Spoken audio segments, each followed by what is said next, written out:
देखे थे, 24 क्वेश्चन हमने सेकंड वीडियो में देखे थे, 25 क्वेश्चन हम इस थर्ड वीडियो में देख रहे हैं। अब इस वीडियो में हमने जो क्वेश्चंस देखने हैं वो थोड़ा सा सर्वे से रिलेटेड क्वेश्चंस हैं, सर्वेइंग से रिलेटेड क्वेश्चंस हैं, और हमने इनको थोड़ा सा अच्छे से समझना है कि किस तरीके से क्वेश्चंस जनरेट हो रहे होते हैं, आते हैं हमारे एग्जाम्स में। तो यहाँ पे हम लोग देखते हैं पहला जो क्वेश्चन है हमारे पास, वो क्वेश्चन है हमारे पास कि Innova tape is used for accurate measurement of distance because, कि जो हमारे पास है ये क्यों हम लोग इसको यूज़ कर रहे होते हैं, या इनवा टेप क्यों एक्यूरेट मेजरमेंट दे पा रहा होता है। तो यहाँ पे जो फर्स्ट ऑप्शन है it's coefficient of thermal expansion is low, यही इसका क्या करेक्ट आंसर है, क्योंकि जो इनवा टेप होता है उसमें कोफिशिएंट ऑफ थर्मल एक्सपेंशन जो एल्फा का वैल्यू होता है वो क्या होता है, बहुत कम होता है। दैट्स वाई जो ये क्या करता है, हमारे को एक एक्यूरेट मेजरमेंट्स प्रोवाइड करता है। नेक्स्ट क्वेश्चन को हम लोग देखते हैं यहाँ पे, the length of an engineer chain should be. तो लेंथ ऑफ द, जब हमने पढ़ा था, जब हम लोग डिफरेंट टाइप्स ऑफ चेन पढ़ रहे थे तो हमने वहाँ पे 4 टाइप्स ऑफ चेन्स को स्टडी किया था। एक हमारे पास कौन सा था, इंजीनियर चेन था, एक हमारे पास कौन सा था, गंटर चेन था, यस और नो, गंटर चेन था, एक हमारे पास था, ठीक है, एक हमारे पास था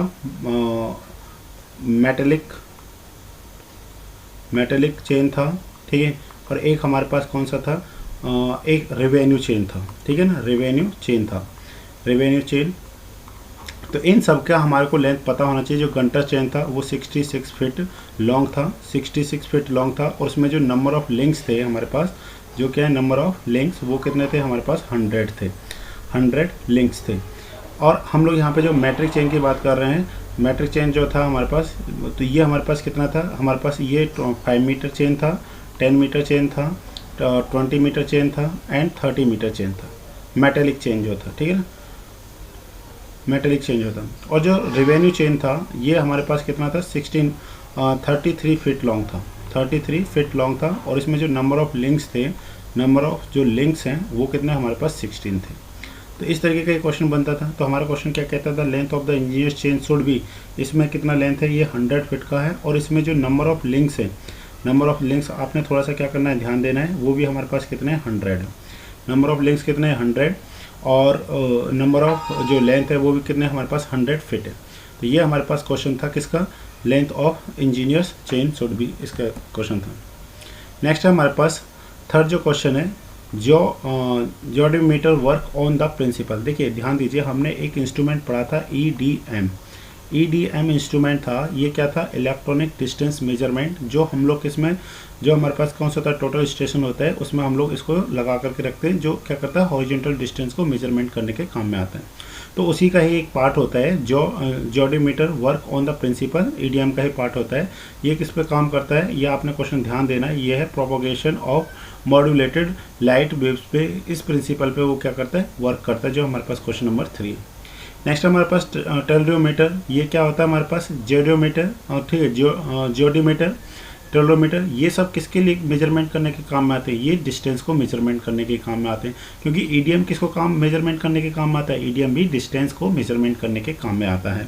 तो इसका क्या आंसर है, टेलोमीटर जो है an instrument use for the measurement of किसके, डिस्टेंस को मेजरमेंट करने के काम में आता है। नेक्स्ट क्वेश्चन है question number 5, a tellurometer work on the principle of, तो ये propagation of the modulated light waves, इस पर कौन वर्क करता है, जोडीमीटर काम करता है। एक है हाई फ्रीक्वेंसी रेडियो वेव्स, तो जो हाई फ्रीक्वेंसी रेडियो वेव्स पे कौन करता है, टेलोमीटर वर्क करता है। जब एक 30 मील्स डिस्टेंस को अगर हमने क्या करना है, देखना है, या उसको डिस्टेंस को मेजरमेंट करना है, तो उसमें हम लोग क्या करते हैं, टेलोमीटर को यूज़ करते हैं, ठीक है, इस तरीके का।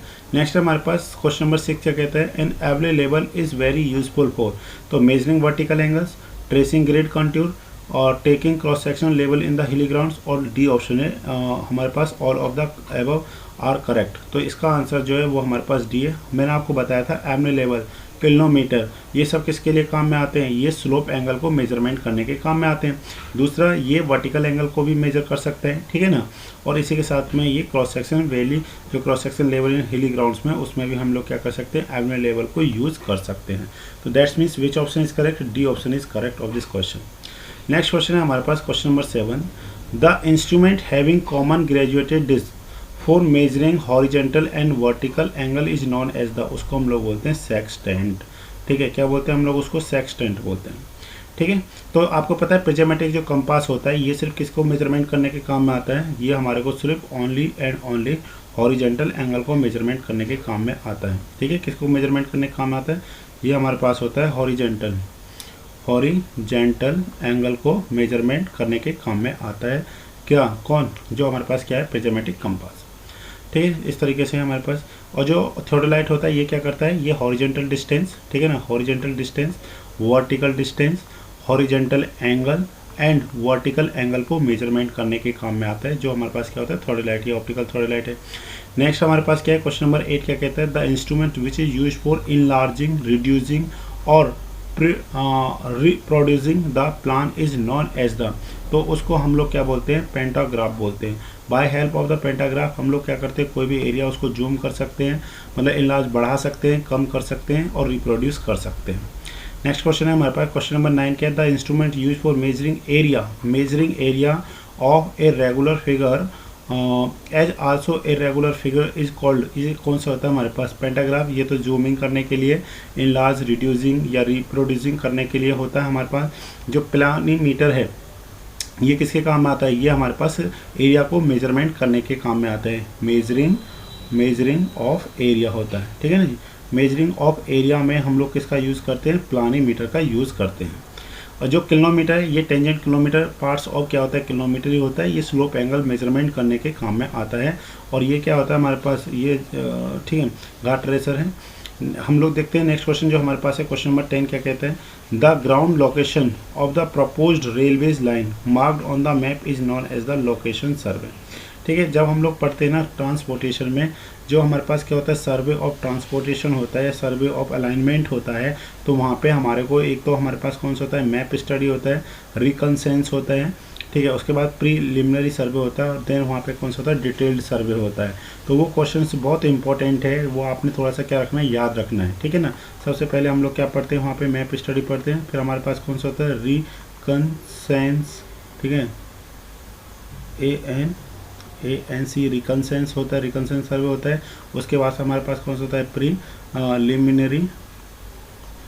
प्रीलिमिनरी सर्वे होता है। और उसके बाद कौन सा होता है? डिटेल्ड, ठीक है। डिटेल सर्वे जो है, डिटेल सर्वे को हम लोग क्या करते हैं? स्टडी करते हैं।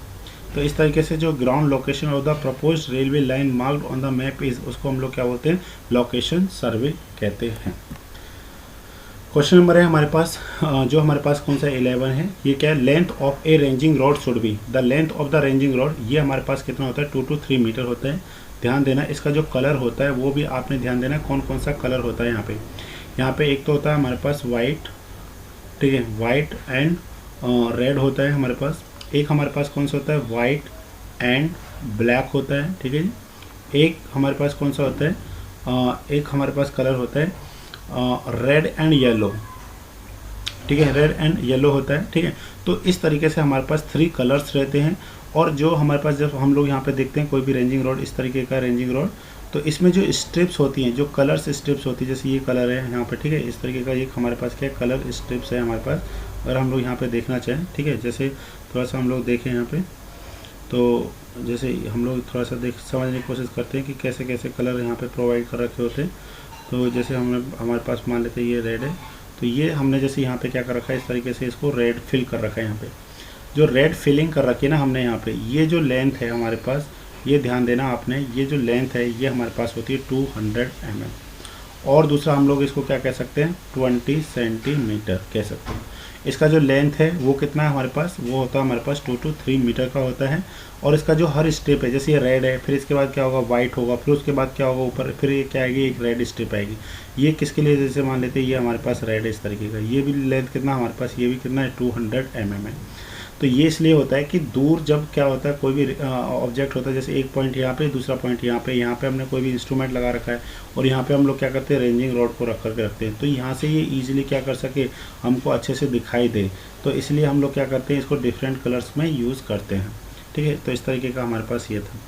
नेक्स्ट हम लोग देखते हैं यहाँ पे नेक्स्ट क्वेश्चन हमारे क्या है? The principle of the working on off an optical square is based upon the.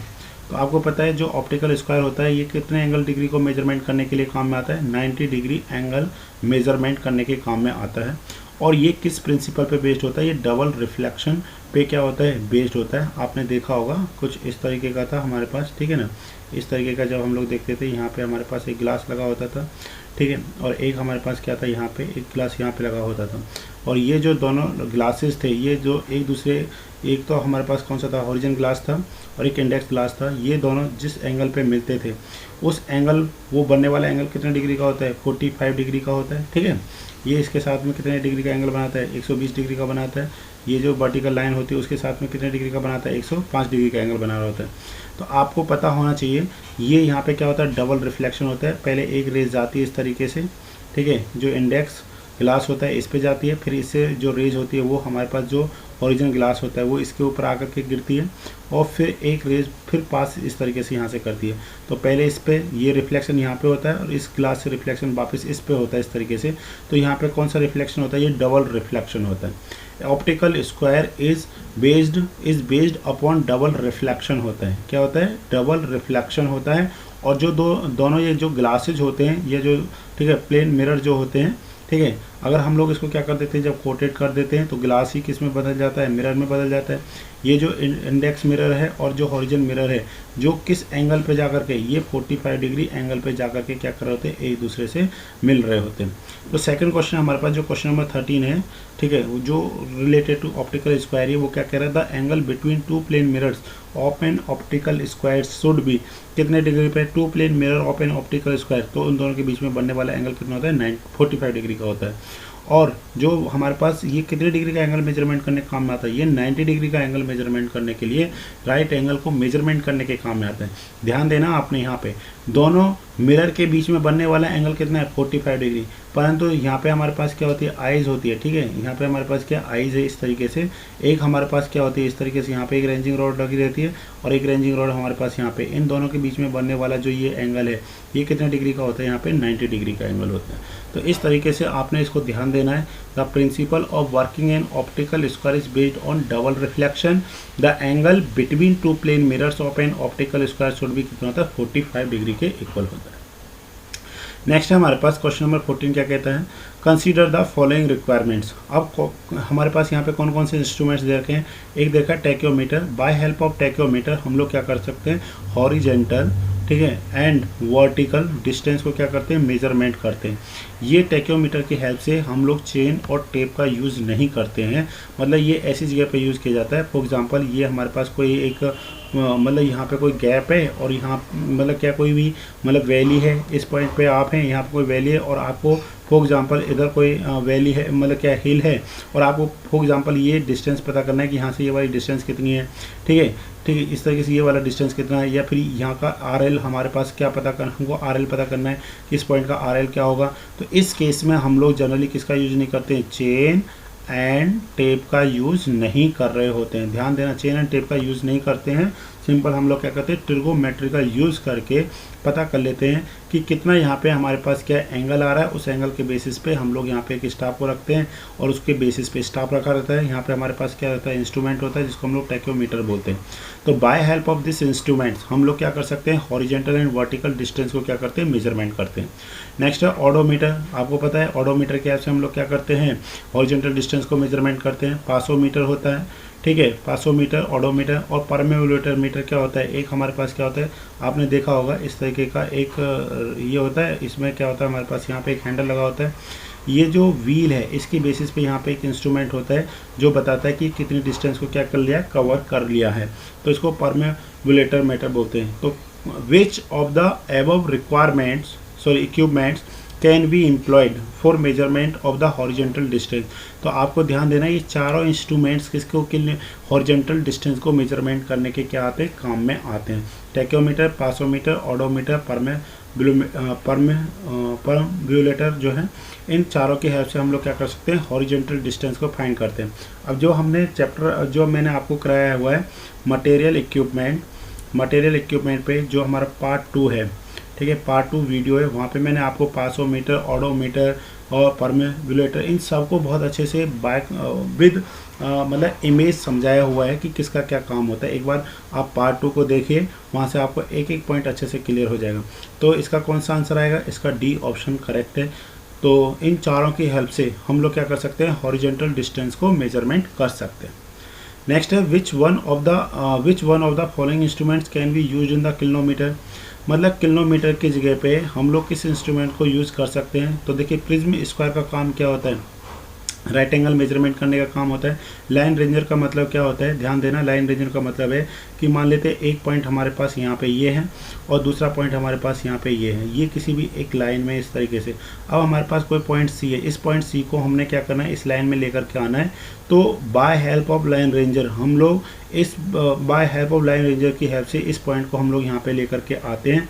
तो ये क्या करता है, एक रेंजिंग का काम करता है, और या फिर किसी थर्ड पॉइंट को उस पर्टिकुलर लाइन में जिसमें point A and point B हैं उस लाइन में लाने की क्या करता है, वो मतलब उसको लेकर के आने में क्या करता है, हेल्प करता है। कि और अगर हमारे पास यहाँ पे कुछ इस तरीके का क्या बनता है, डायग्राम बनता है, ठीक है।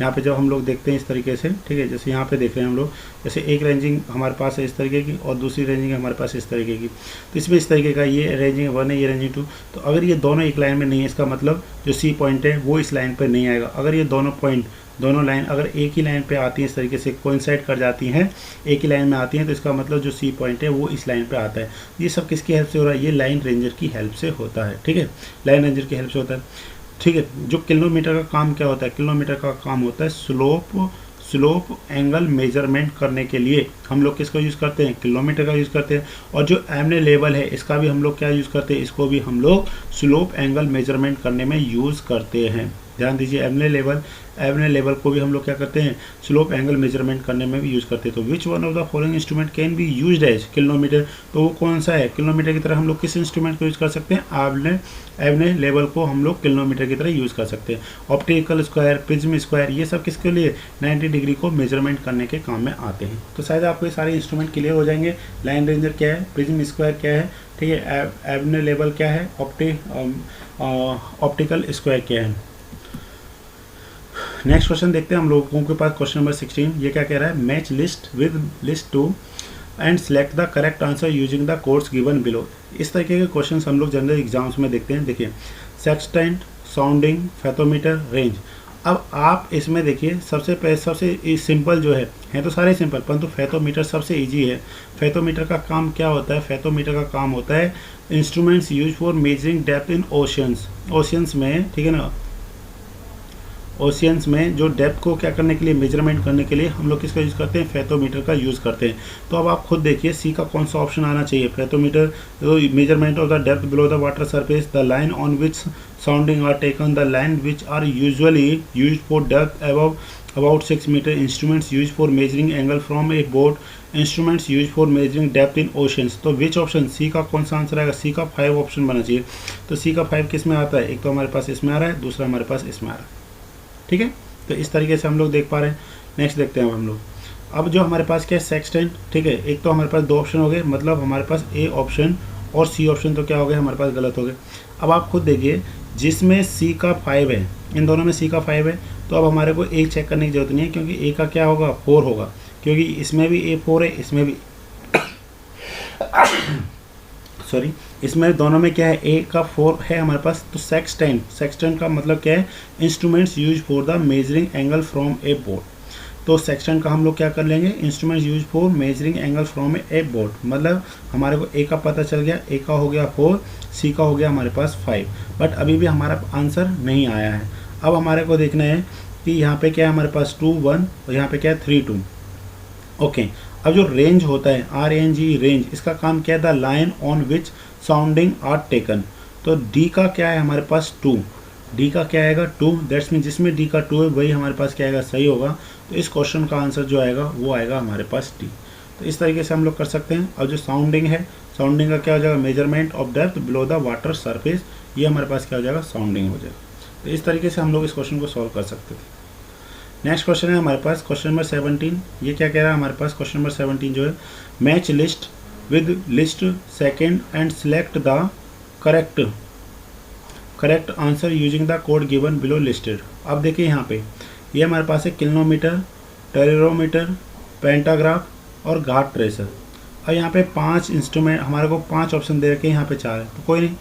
अब आपको पता है पेंटाग्राफ का क्या काम होता है, बोलिए। पेंटाग्राफ और एक होता है प्लानीमीटर। प्लानीमीटर का मतलब होता है एरिया को क्या करने का, मेजरमेंट करना है। तो एरिया मेजरिंग इंस्ट्रूमेंट तो कौन सा होता है, प्लानीमीटर होता है। प्लानीमीटर होता है। तो प्लानीमीटर तो हमारे को कोई भी ऑप्शन में दे नहीं रखा है, दैट्स मीन जिसमें ऑप्शन 1 आ रहा है उस ऑप्शन को कैंसिल कर दो। बाकी देखिए इसमें 1 आ रहा है ये गलत, इसमें 1 आ रहा है ये गलत, इसमें 1 आ रहा है ये गलत, दैट्स मीन्स इसका आंसर क्या होना चाहिए, डी ऑप्शन होना चाहिए। अगर आपको थोड़ा सा भी क्लियर है और आपको सारे इंस्ट्रूमेंट्स के बारे में थोड़ा सा पता है तो आप इजीली क्वेश्चन को क्या कर सकते हैं, सॉल्व कर सकते हैं। Area measuring instrument, grading finding instrument, ठीक है, angle measuring instrument, plan enlarging instrument, मतलब पेंटाग्राफ। बी का क्या आना चाहिए, 4 आना चाहिए। बी का क्या होना चाहिए, बोलिए 4 होना चाहिए। तो बी का 4 है कोई ऑप्शन हमारे पास, क्या ये इसमें बी का 4 है, यस बी का 4 है। जो किलोमीटर होता है इसका काम क्या होता है, किलोमीटर एंगल मेजरिंग, एक्चुअल में स्लोप मेजरमेंट करना होता है, परंतु हम लोग देखते हैं यहाँ पे, तो यहाँ पे क्या आ जाएगा हमारे पास, ए का 3 ऑप्शन हो जाएगा, एंगल मेजरमेंट करने के काम में आएगा। नेक्स्ट अगर हम लोग यहाँ पे और समझते हैं, जो टेलोमीटर है ये हमारे पास क्या होगा, यहाँ पे माइक्रोवेव इंस्ट्रूमेंट होगा। और जो घाट ट्रेसर होता है इसका काम क्या होता है, ग्रेडियंट फाइंडिंग इंस्ट्रूमेंट है। ध्यान देना, G for ghat, G for gradient, ठीक है ना, जी फॉर ग्रेडियंट। ग्रेडियंट क्या है, फाइंडिंग इंस्ट्रूमेंट्स है, फाइंडिंग इंस्ट्रूमेंट, फाइंडिंग इंस्ट्रूमेंट है। तो इस तरीके से हम लोग क्या कर सकते हैं, इस क्वेश्चन का आंसर बता सकते हैं डी। वैसे ही हमारा इसी से क्वेश्चन सही हो गया था। एरिया मेजरिंग इंस्ट्रूमेंट कौन सा है, प्लानीमीटर है। प्लानीमीटर कोई नहीं है तो 1 को इसमें से हटा दो तो आपका डायरेक्ट आंसर आ जाएगा डी। नेक्स्ट क्वेश्चन देखते हैं, हमारे पास क्वेश्चन नंबर 18 है। ये क्या कह रहा है, match list measurement and list two instruments and select the correct answer using the codes given below the listed. अब देखिए यहाँ पे हमारे पास कौन सा है, इन सारी चीज़ों को हम लोग देखने की कोशिश करते हैं। बॉक्स एक्सटेंट, ठीक है, सबस्टेंट बार, पैरेलैक्स बार और टेलोमीटर।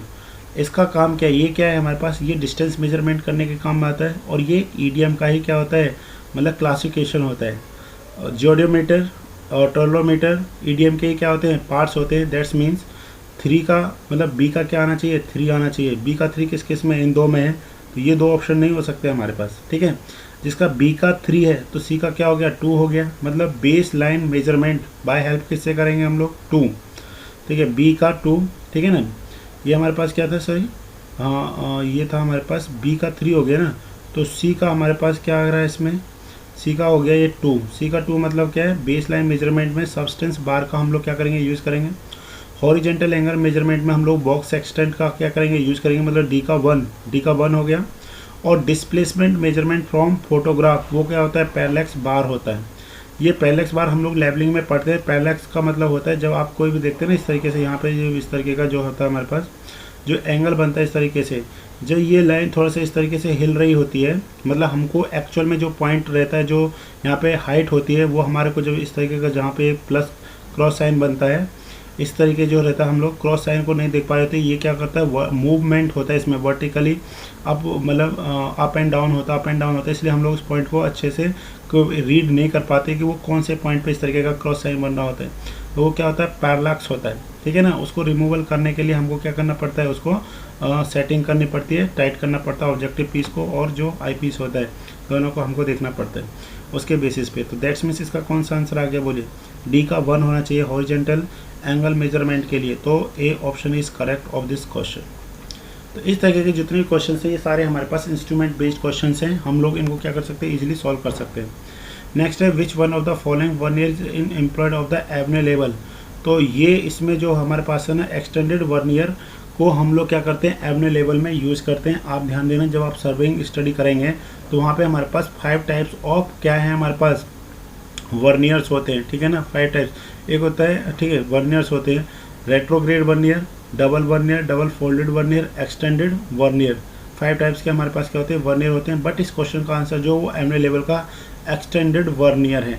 जब आप लोग सर्वे में इस टॉपिक को पढ़ेंगे तो वहाँ पे आप अच्छे से समझेंगे कि रेट्रोग्रेड वर्नियर कौन सा होता है। रेट्रोग्रेड वर्नियर में जो इसका क्या होता है, स्मॉलेस्ट डिवीजन होता है, वो मेन स्केल से क्या होती है, बड़ी होती है। मतलब इसके एन डिवीजन और वर्नियर स्केल के n+1 डिवीजन के इक्वल होता है। एक डायरेक्ट वर्नियर होता है, ठीक है, एक क्या होता है हमारे पास डायरेक्ट वर्नियर होता है, उसका जो स्मॉलेस्ट डिवीजन होता है डायरेक्ट वर्नियर होता है हमारे पास। डायरेक्ट वर्नियर में क्या होता है, इसका जो स्मॉलेस्ट डिवीजन होता है वो मेन स्केल के डिवीजन से क्या होता है, छोटा होता है। मतलब n इसके कितने हमारे पास n डिवीजन है, मतलब v अगर इसका स्मॉलेस्ट डिवीजन है, n डिवीजन है, तो ये मेन स्केल के n-1 डिवीजन के इक्वल होता है। जबकि रेट्रोग्रेड में क्या होता है, रेट्रोग्रेड में जब आप देखेंगे यहाँ पे क्या होता है, N V equal to N plus one into किसके होता है, वी के इक्वल होता है। और लिस्ट काउंट अगर सॉरी यहाँ पे क्या आएगा, एस आएगा, ठीक है, एस आएगा, सॉरी यहाँ पे क्या है, एस आएगा इस तरीके से। अगर आपको यहाँ पे क्या पता करना है, S is the smallest division of main scale, V is the smallest division of vernier scale. और यहाँ पे आपको लीस्ट काउंट पता करना है तो सिंपली आपको क्या करना पड़ेगा, वी माइनस एस करना पड़ेगा। बट इन दिस केस आपको क्या करना पड़ेगा, लीस्ट काउंट पता करने के लिए एस माइनस वी करना पड़ेगा। क्यों, क्योंकि यहाँ पे एस क्या है, एस मोर देन वी है in case of direct vernier में। बट रेट्रोग्रेड वर्नियर में हमारे पास क्या होता है, इसमें जो V है स्मॉलेस्ट डिवीजन ऑफ वर्नियर, ये क्या होता है, ग्रेटर देन होता है smallest division of main scale से ज़्यादा होता है। ठीक है, डबल वर्नियर में बोथ साइडेड वर्नियर्स होते हैं। जो एक्सटेंडेड वर्नियर होता है इसमें भी रहता है जो एन वी मतलब N division of vernier scale equal to 2n minus 1 into किसके होता है, हमारे पास S के इक्वल होता है। ठीक है, 2n माइनस 1 इंटू किसके होता है, S के इक्वल होता है। तो इस तरीके से हम लोग क्या करते हैं, पता कर पाते हैं कि किस तरीके से होता हमारे पास होता है। सो 2n प्लस 1, ठीक है, इस तरीके से हम लोग क्या करते हैं, इसके एन डिवीजन के बराबर होता है। तो यहाँ पे भी क्या होता है, जो एक्सटर्नल वर्नियर का जो स्मॉलेस्ट डिवीजन होता है वो क्या होता है, ज़्यादा होता है किससे, जो smallest division of main scale होता है। बट इस क्वेश्चन का अगर आप आंसर देखेंगे एवने लेवल में, तो एवने लेवल में जो हमारे पास आंसर आएगा वो एक्सटेंडेड वर्नियर होगा। एक्सटेंडेड वर्नियर हम लोग क्या करते हैं, एवने लेवल में यूज़ करते हैं। ये इस क्वेश्चन का आंसर है।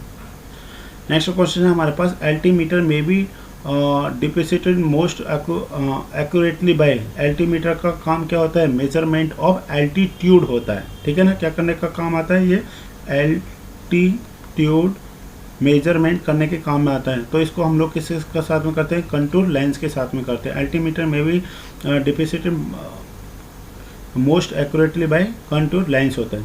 नेक्स्ट क्वेश्चन है question number 21, for setting out right angles the, जो हमारे पास है, for setting out of the right angles the instruments used इन।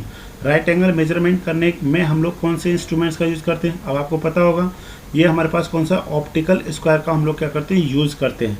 देखिए एवने लेवल का क्या होता है, हमारे पास slope angle, horizontal vertical angle measurement करने के लिए क्या करते हैं, एवने लेवल का यूज़ करते हैं। आलीडेट जो होता है हम लोग प्लेन टेबल में क्या करते हैं, यूज़ करते हैं। दो पॉइंट्स को क्या करने के लिए, कोसाइड करने के लिए, और उसके हिसाब से हम लोग क्या करते हैं, एक वहाँ पे जो प्लेन टेबल होती है उस पर एक लाइन ड्रॉ करते हैं। साइक्लोन घाट ट्रेसर किसके काम में आता है, आपको पता है, मैंने बताया था, घाट ट्रेसर ग्रेडियंट, किसी ग्रेडियंट फाइंड करने के क्या आता है, काम में आता है। नेक्स्ट क्वेश्चन क्या है, क्वेश्चन नंबर 22, दैट्स मीन्स इस क्वेश्चन का आंसर क्या हो गया, ए।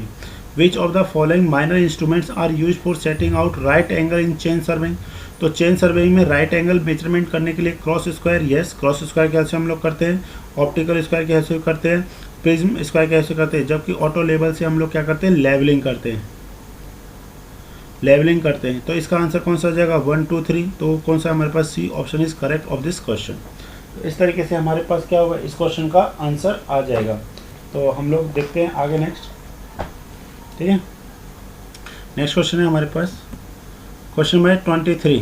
यहाँ पे थोड़ा सा हमारे पास हाइड्रोलिक से रिलेटेड है, छोटा सा डाटा ये lazy metre is used for measuring. ध्यान देना, लेजी मीटर की हेल्प से हम लोग क्या मेजरमेंट करते हैं, इसकी हेल्प से हम लोग एवेपो ट्रांसपेरेशन क्या करते हैं, मेजरमेंट करते हैं। देखिए एक होता है ट्रांसपेरेशन, एक होता है एवेपोरेशन, और इन दोनों को मिला दिया जाए तो उसको हम लोग बोलते हैं एवेपो ट्रांसपेरेशन। अगर हम लोग थोड़ा सा समझने की कोशिश करें, मान लेते हैं यहाँ पे कोई भी हमारे पास क्या है, कोई ट्री है। ठीक है, क्या है हमारे यहाँ पे, क्या है, कोई भी ट्री है, इस तरीके का कोई भी यहाँ पे एक अच्छा सा ट्री ले लेते हैं हम लोग। इस तरीके का कोई भी एक ट्री है, ठीक है ना, इस तरीके का कोई भी एक अच्छा सा ट्री है, ठीक है, इस तरीके का है। तो हम लोग देख रहे हैं अब यहाँ पे क्या होता है, इस तरीके का कोई ट्री है, ठीक है, इस तरीके का कोई ट्री है। अब इसकी ये रूट्स है, ठीक है। अब यहाँ पे क्या है, ऑलरेडी मॉइस्चर्स है, ठीक है, इस तरीके का मॉइस्चर्स है यहाँ पे, ठीक, यहाँ पे क्या है, ऑलरेडी मॉइस्चर्स अवेलेबल है इस तरीके से।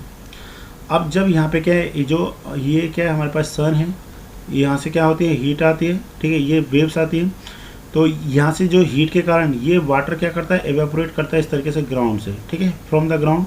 इस तरीके से क्या कर रहा है, वाटर एवेपोरेट कर रहा है। तो इस टाइप का जो वाटर क्या कर रहा है, वो ये जो इसको, इस सिस्टम को क्या बोलते हैं, इसको बोलते हैं हम लोग एवेपोरेशन। बट जो ये जो प्लांट है, जो ये ट्री है, ये क्या करता है, सॉइल से क्या करता है, जो वाटर क्या करता है, अब्जॉर्ब कर रहा होता है। इस तरीके से ये वाटर जो इसके रूट से वो क्या कर रहे होते हैं, वाटर को अब्जॉर्ब करते हैं from the soil sample, from the soil. तो ये क्या करता है, उसका सिर्फ बहुत ही कम मात्रा में उस वाटर को क्या करता है, अपने यूज़ में लेता है, जो फोटोसिंथेसिस प्रोसेस होता है उसमें। बट जो इसका अप्रॉक्सीमेट 95% जो वाटर होता है वो इसके जो लीव्स होते हैं, लीव्स पत्ते जो होते हैं, उसकी हेल्प से क्या करता है, कुछ वाटर इस तरीके से वो एवेपोरेट हो जाता है। जो सिर्फ ट्री से हो रहा है या किसी प्लांट से हो रहा है उसको बोलते हैं ट्रांसपेरेशन बाय प्लांट, जो होता है जो उसको बोलते हैं ट्रांसपेरेशन। और जो फ्रॉम द ग्राउंड हो रहा है उसको बोलते हैं एवेपोरेशन। बट अगर इस पूरे सिस्टम को क्या कर दिया जाए, ऐड कर दिया जाए, तो इस सिस्टम को हम बोलते हैं एवेपोट्रांसपेरेशन। तो एवेपोट्रांसपेरेशन को मेजरमेंट करने के लिए हम किसका यूज़ करते हैं, उसको हम लोग बोलते हैं लेसीमीटर। तो लेसीमीटर की हेल्प से हम लोग एवेपोट्रांसपेरेशन क्या करते हैं, मेजरमेंट करते हैं। नेक्स्ट क्वेश्चन है हमारे पास, evaporation is measured by using. तो evaporation and pan, open pan, lysimeter, infiltrometer, none of these. तो ध्यान देना, एवेपोरेशन मेजरमेंट करने के लिए हम लोग ओपन पेन का क्या करते हैं, यूज़ करते हैं। तो अगर आपको किसी भी लेक का, ठीक है, अगर हमारे पास कोई भी लेक है या हमारे पास क्या कोई भी रिजर्वायर है, ठीक है ना, कोई भी रिजर्वायर है, अगर हमको पता करना है कि जैसे बहुत बड़ा यहाँ पे ये सारा वाटर है, कि यहाँ से कितना वाटर क्या कर रहा है, एवेपोरेट कर रहा है, तो हम लोग क्या कर सकते हैं, नहीं पता कर सकते, ठीक है ना, हम लोग नहीं पता कर सकते। हम लोग क्या करते हैं, बाय हेल्प ऑफ पेन, ठीक है ना, बाय हेल्प ऑफ पेन हम लोग क्या करते हैं, उसका पहले एवेपोरेशन पता करते हैं कि पेन से कितना एवेपोरेशन हो रहा है। उसके बेसिस पे हम लोग किसी भी लेक या रिजर्वायर का पता कर पाते हैं कि वहाँ से कितना वाटर एवेपोरेट हुआ है। तो उसके लिए हमारे पास क्या होता है, एक पेन कोफिशिएंट होता है। क्या होता है हमारे पास, एक पेन कोफिशिएंट होता है, पेन कोफिशिएंट। और जो पेन कोफिशिएंट होता है ये हमारे पास किसके इक्वल होता है, E/EP के इक्वल होता है। What is the E? E जो हमारे पास होता है ये लेक एवेपोरेशन होता है। ये हमारे पास होता है लेक एवेपोरेशन बाय क्या होता है, पेन एवेपोरेशन होता है, पोरेशन होता है। अगर पता करना है कि लेक से कितना एवेपोरेशन हुआ है, तो इसको हम लोग क्या कह सकते हैं, इसको हम लोग CP से डिनोट करते हैं। मतलब CP इक्वल टू किसको हो जाएगा, E/EP के इक्वल हो जाएगा। तो यहाँ से आप पता कर सकते हैं जो E है ये हमारे पास किसके इक्वल होगा, CP × EP के इक्वल होगा। जो E है वो किसके इक्वल होगा, CP × EP के इक्वल होगा। अगर आपको पता करना है कि यहाँ से कितना वॉल्यूम क्या किया गया है, एवेपोरेट हुआ है, तो वॉल्यूम पता करने के लिए कि कितना वॉल्यूम यहाँ से एवेपोरेट किया है, तो इसको आप कैसे पता कर सकते हैं, जो volume of water evaporate from lake या रिजर्वायर होता है, तो वो हमारे पास हो जाएगा V = एरिया मल्टीप्लाई किसके हो जाएगा, E के इक्वल हो जाएगा। और दूसरा हम लोग क्या कह सकते हैं, एरिया मल्टीप्लाई CP मल्टीप्लाई किसके होता है, E के इक्वल होता है। अब यहाँ पे 2-3 डाटा आपको और समझने हैं, तो मैं आपको थोड़ा सा और यहाँ पे बताता हूँ। जो EP का जो वैल्यू होता है वो हमेशा ग्रेटर देन होता है E से, ध्यान देना। और जो CP का वैल्यू होता है, कोफिशिएंट, जो पेन कोफिशिएंट होता है, वो ऑलवेज लेस देन क्या होता है, 1 होता है। क्योंकि देखिए अगर EP का वैल्यू मोर देन, मतलब EP is greater than E है, तो ऑब्वियसली जो आने वाला क्या होगा, वैल्यू होगा, वो वैल्यू CP जो होगा वो क्या हो जाएगा, कम हो जाएगा, 1 से कम हो जाएगा। इसलिए EP greater than E, CP less than क्या होता है, 1 के इक्वल होता है। और आपने ध्यान देना, जो क्लास A पेन होता है, हमारे पास डिफरेंट टाइप्स ऑफ क्या होते हैं, पेन होते हैं, ठीक है ना। हमारे पास क्या है, डिफरेंट टाइप्स ऑफ पेन है। अगर आपको उनका पेन कोफिशिएंट ध्यान देना है, अगर हम लोग यहाँ पे देखें टाइप ऑफ पेन, और यहाँ पे अगर हम लोग बात करते हैं CP का, तो ये थोड़ा सा कभी कभी हमारे एग्जाम में क्वेश्चन बन जाता है, इसलिए मैं थोड़ा सा आपको बता रहा हूँ, ठीक है। तो पहला जो हमारे पास होता है वो होता है USWB, ठीक है। क्लास A पेन जो होता है, क्लास A पेन, ठीक है, ये होता है यूनाइटेड स्टेट वेदर ब्यूरो जो होता है, क्लास A पेन। उसके बेसिस पे जो CP का वैल्यू होता है ये 0.7 होता है। अगर आप IS क्लास A पेन की बात करेंगे, IS क्लास A पेन की बात करते हैं, A पेन की बात करते हैं, ये होता है 0.8 होता है। एक होता है हमारे पास कोलोराडो,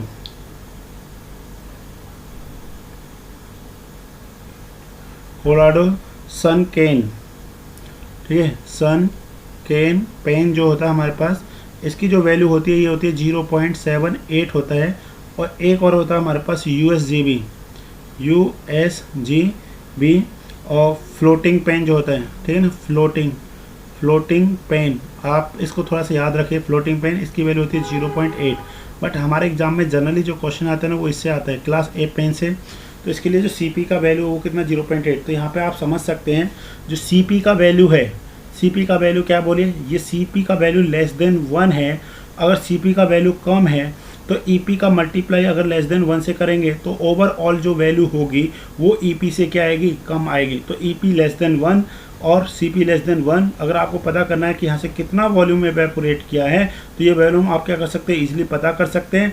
सिंपली आपको क्या दे रखा होगा, एरिया गिवन कर रखा होगा कि जो भी एवरेज सरफेस एरिया जो होगा, ठीक है, जो यहाँ पे A है ये कौन सा है, एवरेज सरफेस, ठीक है ना, एवरेज सरफेस एरिया होता है इस तरीके का।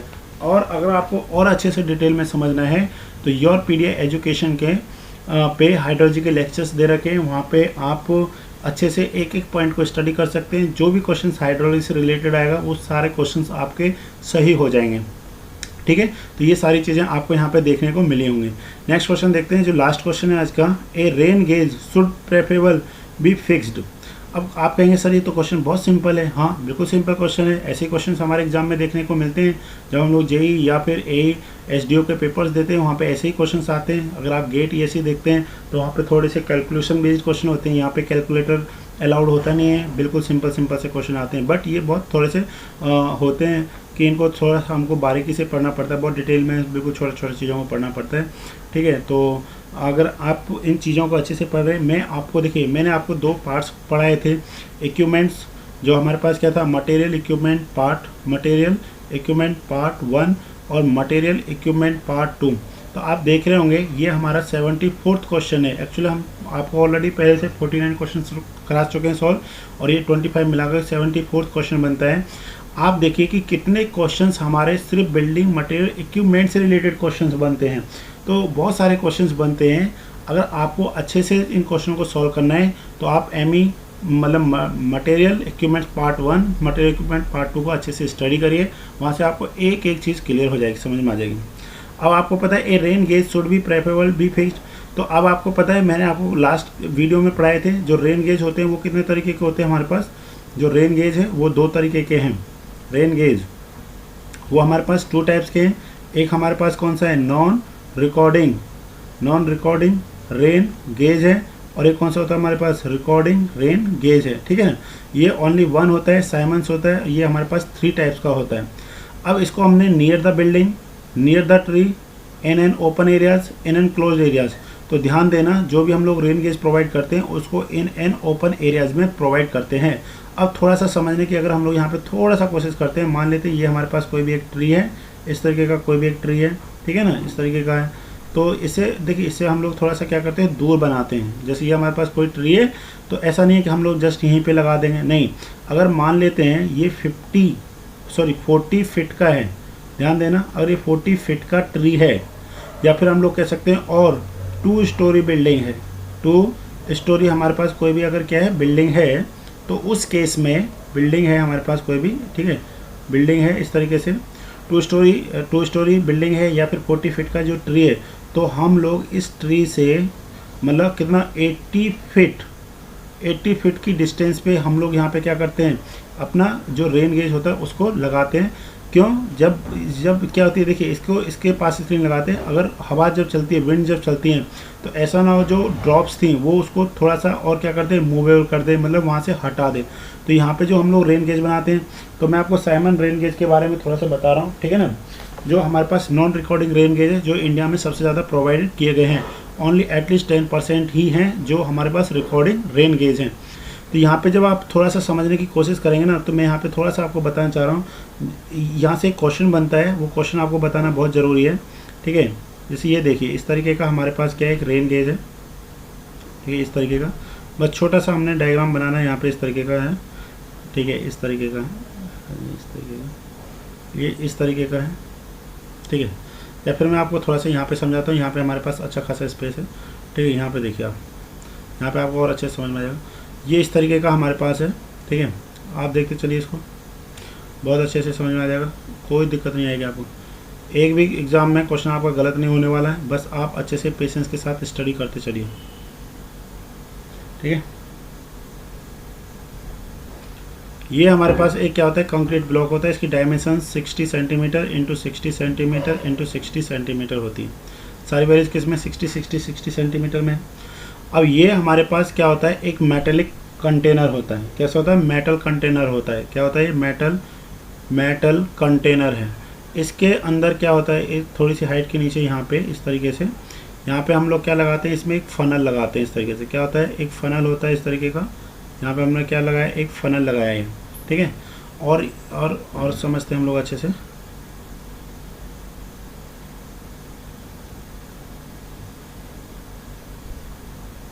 ठीक है, यहाँ पे हमने एक फनल लगा रखा है, उसको थोड़ा सा हम लोग अच्छे से समझने की कोशिश करते हैं, ठीक है। तो यहाँ पे देखिए, यहाँ पे हमारे पास क्या है, एक मेजरिंग बोतल होती है, ठीक है। उसमें हमने क्या कर रखा है, इस तरीके का, जैसे यहाँ पे देखते हैं हम लोग, ठीक है। यहाँ पे इस तरीके की एक मेजरिंग बोतल है हमारे पास, इस तरीके की एक क्या हमारे पास मेजरिंग बोतल है, इस तरीके का है। तो अब क्या होता है, जो भी रेनफॉल आता है इसमें, इस तरीके से रेनफॉल आता है, यहाँ से इस तरीके का इसमें एक फनल लगा हुआ होता है। जो भी पूरा रेन होता है उसको क्या करता है, इसमें लेकर के इस तरीके से इसमें पूरे को क्या करता है, फिल करता है। अब आपने ध्यान देना, मैंने आपको इस टाइप का जो होता है, अब इसमें सर इंपॉर्टेंट क्वेश्चन कौन सा है। एक तो ध्यान देना, एक कंक्रीट ब्लॉक होता है, इसकी डायमेंशन आपको पता होना चाहिए, 60 centimetre into 60 centimetre into 60 centimetre. दूसरा, आपको एक और चीज़ पता होना चाहिए, जो इसका डाया है, ये वाला जो डाया, ये एग्जाम में काफ़ी बार पूछा गया है, जेई में स्पेशली। तो इसका डाया होता है 127 mm, और दूसरा हम लोग इसको क्या कह सकते हैं, 12.7 सेंटीमीटर क्या होता है, इसका डाया होता है। और इसकी ये क्या होता है हमारे पास, ठीक है, ये इस टाइप का जो होता है, ये हमारे पास साइमन, ठीक है ना, साइमन रेन गेज है। क्या है बोलिए, साइमन्स रेन गेज है। ये इस तरीके का जो है हमारे पास साइमन रेन गेज है। इसको मैंने आपको बता दिया कहाँ पे लगाया जाता है। अगर ये 40 फीट का कोई भी ट्री है हमारे पास, कितने का, 40 फीट का ट्री है, तो हम लोग इसको 80 फीट डिस्टेंस पे जनरली क्या करते हैं, मतलब प्रोवाइड करते हैं, ठीक है। तो इस तरीके का ये एग्जाम में क्वेश्चन पूछा जाता है, जो diameter of Simon rain gauge जो होता है, या फिर जो उसमें क्या होता है, जो एक मेटल कंटेनर होता है, जो इसके बिल्कुल क्या होता है, फिक्स होता है इसमें, ठीक है ना। तो इसका जो डायमीटर वो 12.7 सेंटीमीटर और 127 mm होता है।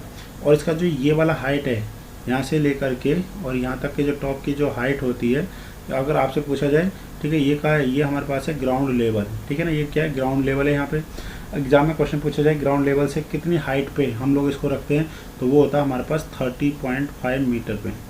ध्यान देना, 30.5 सॉरी मीटर पे नहीं, सेंटीमीटर पे, 30.5 सेंटीमीटर पे हम लोग इसको क्या है, रखते हैं। तो इस तरीके से आप समझ सकते हैं, रेन गेज से रिलेटेड जो भी टॉपिक है उसको आपको बहुत अच्छे से समझ में आ जाएगा। मैंने यहाँ पे थोड़ी चीज़ों को समझाने की कोशिश की है। हमारा जो नेक्स्ट वीडियो आएगा उसमें हम लोग जो और हमारे पास इंस्ट्रूमेंट्स हैं, जो हमने अभी सर्वे में जो बिल्डिंग एनवायरमेंटल इंजीनियरिंग में है, उससे रिलेटेड जो भी छोटे छोटे क्वेश्चंस बनेंगे हम लोग आप लोगों के लिए लेकर के आएंगे। प्लीज़ आप पढ़िए, आपको कोई भी डाउट है आप पूछिए, कमेंट कीजिए और अच्छे से अपने एग्ज़ाम की प्रिपरेशन कीजिए। ओके, और घर में रहिए, स्वस्थ रहिए, अच्छे से बस पढ़ाई करते रहिए। Okay, thank you.